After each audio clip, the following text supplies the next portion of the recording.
Okay, hello everyone.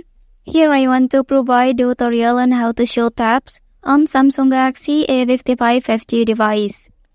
Well, showing tabs can be helpful when giving demonstrations or presentations, allowing viewers to see exactly where you are tapping on the screen.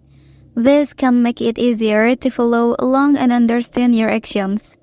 So let's go to the tutorial. Okay, first thing first, enter to the settings menu on your device. Well, and here scroll down please and then select about font option.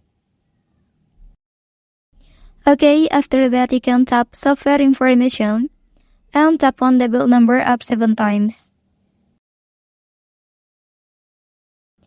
Okay, after that here you can go back and select developer options. Then now you can scroll down until you find the show tabs option. Well, and then you can activate it like this. Okay, so the screen tabs on your device is successfully displayed. Well, that's the tutorial on how to enable show tabs on Samsung Galaxy A55 5G device. If you are helped by this video, don't forget to like and subscribe to get other information from this channel. Thank you.